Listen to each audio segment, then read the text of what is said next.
Author, radio talk show host Eric Metaxas warns that America is fast approaching a dangerous cultural tipping point. Although he writes it's not too late to reverse course. In his new book, Letter to the American Church, Metaxas writes of parallels between today's America and pre-World War II Germany. It is the silence of the American church on a host of issues today that many people say, oh, that's not a gospel-related issue. I don't want to be divisive. I want to be political. It is that silence which directly parallels the silence of German Christians in the early 30s.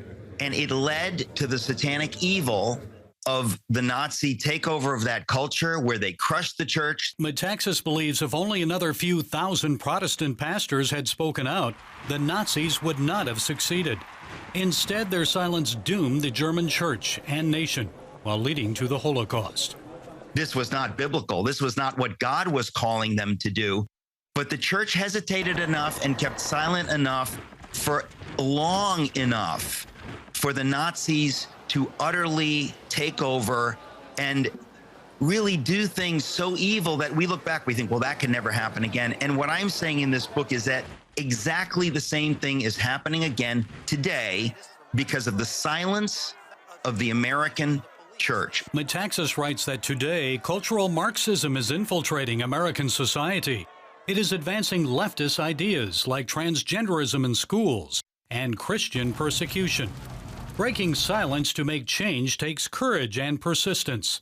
Nearly 200 years ago, Christian abolitionist William Wilberforce fought to end slavery throughout the British Empire. He knew it was satanic, and he was political in saying we've got to do what we can because we're Christians. And when people say, but you're being political, he would say, no, I'm simply doing what God commands me to do, to be a voice for the voiceless. The African slaves don't have a voice. If I don't speak, God will judge me. If I don't speak for the unborn today, God will judge me.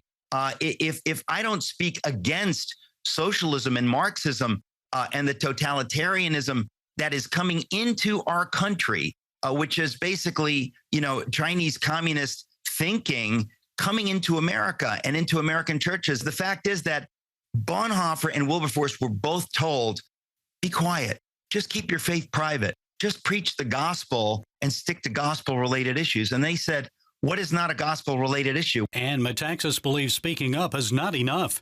He encourages Christians to respond by following Wilberforce's example. You say we need to step out of the boat, miraculously walk on water, or drown. So, Eric, what specifically then do Christians need to do? Do we need to attend school board meetings, run for office? I mean, beyond just speaking up, what should we do? We just have to ask God, Lord, what would you have me to do? But do something. Do anything you can do. Yes, we should be running for school board meetings. Yes, we should be taking our kids out of public school and homeschooling them. Yes, we should be writing self-sacrificial checks to help those who are being persecuted by the big state, by big tech. I mean, I was wiped off of YouTube, my whole show, because I dared to talk about things that suddenly people said, oh, you're not allowed to talk about that. And I said, this is America.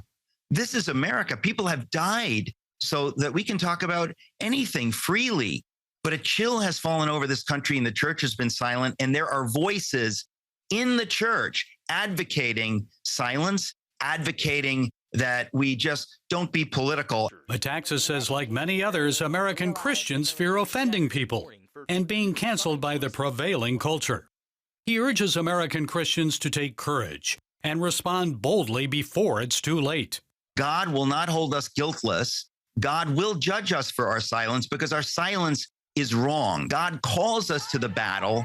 And if the church will understand this and will speak, we will avoid the horror that befell Germany. But if we continue in this, exactly what happened there will happen here. Time is very, very short.